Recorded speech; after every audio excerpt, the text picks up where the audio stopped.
Hello, good morning po sa mga nanay dyan, mami, mama, ina. Kamusta kayo dyan sa Pilipinas? So, dito na naman tayo sa ating portion na Maritesan time. Okay. So, ang ating topic ngayon sa Maritesan is about passion. So, passion, ano bang ibig sabihin ng passion? Sige, search natin. Kung sino may alam dyan na ibig sabihin ng passion, comment down below. Pero in my own words, ang pagkakaintindi ko, correct me if I'm wrong. So, sabihin niyo sa akin, mali yung inyong pagkakaintindi. So, comment na lang kayo dyan. So, passion para sa akin ay yung binibigay mo yung love sa trabaho, sa anumang bagay na iyong ginagawa. So, ito yung akin ha. Iwan ko sa inyo kung anong inyong comment. So, if you have some translation about passion, so comment down below. So, ganun yun. So, ito kasi yung dito sa amin, di ba kami kasama nga. Ang meron siyang responsibility kanya, meron ako sa akin. So, pagdating ng tanghali, nagtitwist yun. Yung responsibility niya sa gabi, sa umaga, ako yung gumagawa. So, ganito. Sa anumang bagay, ito ay kahit sino applicable ha.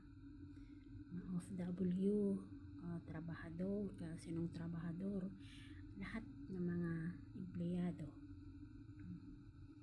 So, ibig sabihin, all around the world, all over the world. Pag ikaw ay may passion sa trabaho mo, sa ginagawa mo, sa pamilya mo, sa ano pa, sa asawa mo, mga anak mo, lahat. So, ito ay applicable sa lahat. Kasi pag tayo ay may pagmamahal sa ating ginagawa, lalo na sa trabaho, ang outcome noon ay napaka maganda. Kasi nilalagay mo yung puso mo, hindi basta-basta trabaho. At kung wala kang puso doon sa trabaho mo, parang nagtatrabaho ka lang dahil ikaw ay may sweldo. So, hindi ka magiging masaya, hindi ka, ang outcome ay parang, sige na nga, basta ako ginawa ko to.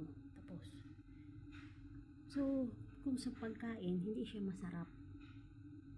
Lagi siyang may kulang. Ganun yun, sa akin lang ganun yun siguro. Pero iwan ko sa iba. So, sa bawat pagkain, sa bawat trabaho, sa bawat ginagawa natin, kailangan natin lagyan ng pagmamahal. Kahit pa sa mga sa ating asawa, sa mga anak. Kung walang pagmamahal, parang hindi nila ma-feel na talaga ba ito'y ginagawa niya dahil mahal niya kami, o dahil ba ito'y ginagawa niya dahil mga anak niya kami. Kasi pag may pagkakaiba kasi yun pag mayroon kang pagmamahal sa ginagawa mo at nilalagay mo yung puso mo doon, mararamdaman ng mga kasama mo na talagang hindi ka lang basta gumagawa, kundi dahil ikaw ay may malasakit, ay may pagmamahal sa kanila. So, iba yung outcome. Ang outcome niya ay yung love na binigay mo at yung respeto na ibinigay mo din. Yun din ang balik noon. So, ito ay sa akin lang, hindi ko lang din sa inyo, na tulad ng paggagawa ng pagkain. Sabi ko, sige, igawa mo na kasi itong amo ko, gusto niya lagi akong gumawa ng breakfast. So, hindi ko na siya kasi makakayang ako pa yung gumawa ng breakfast. Tapos, bababa pa ako sa second floor o sa third floor para gumawa doon ng mga household chores. Tapos, babalik sa taas. Hindi ko nakakayanin kasi at saka anong gagawin niya? Sige nga, upo siya, titinan niya ako. So, sabi ko sa kanya, sige, ikaw na lang gumawa ng breakfast. At ang gagawin mo ay ganito. Instructionan ko siya. Tapos, parang nakulangan ako doon sa kanyang breakfast na ginawa. Kasi sabi ko, bakit hindi mo siya nilagyan ng ganyan, para maging presentable, para maging maganda, para yung kumakain ay masasarapan. Kasi Kasi laging nagrereklamo yung employer namin na bakit daw ganun yung pagkain. Sabi ko, kasi sabi ko, siya yung nagluto. Pero hindi ko mismo sinabi na ganun, parang tapyaw lang, sabi ko. So, in-instructionan ko siya na ganito ang gawin mo. Ngayon, niluto niya yung pagkain na yun. Talagang nakulangan ako kasi ginawa lang niya dahil trabaho niya gawin yun. Pero hindi niya ginawa dahil mahal niya yung trabaho. So, walang mayonnaise, walang dressing, basta walang, sabi ko paano yung kakainin ay yung tawag dito, matigas, hindi malambot, hindi crunchy. At sino nga naman taong masarapan sa ganyang pagkain? Sabi niya, nilagyan ko naman niya ng cheese. Oo nga, nilagyan mo ng cheese, pero wala pa rin siyang dressing. Dapat nilagyan mo siya ng dressing at lagi nagmamadali. Hindi dapat ang pagmamadali, hindi yan dapat maapektuhan yung lasa at sarap. Diba?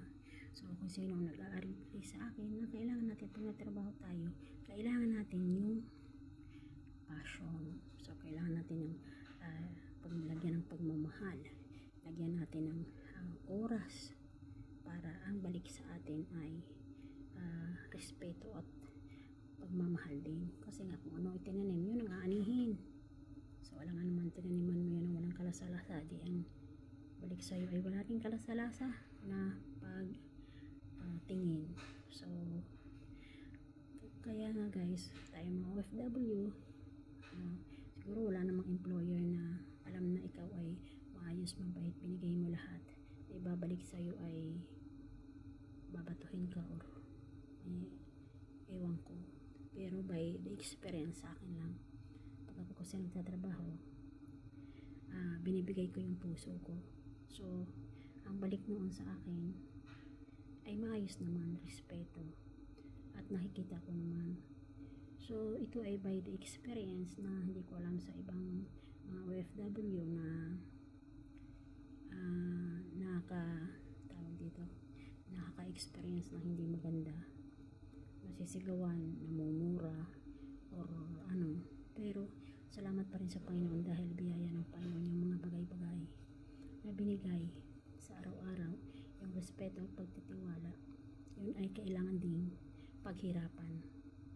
Hindi lang yun basta napupulot. So, kailangan natin paghirapan para ang balik sa atin ay pagmamahal at respeto din. So, ganyan lang guys, So, kailangan natin ng passion sa ating trabaho, pagmamahal sa ating trabaho. So, hanggang dito na lang. Maraming salamat sa pakikinig.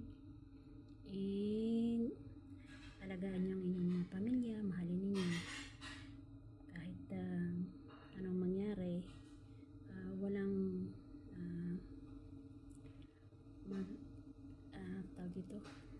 walang kakabig sa atin kundi pamilya pa rin. For the last, kung ano man ang mangyari, pamilya pa rin ang ating matatakbuhan. So, salamat and thank you very much. Pakiusap ko sa inyo, i-share nyo naman itong video ninyo na ito para sa awareness ng mga OFW at paki-like naman. Okay? Maraming salamat.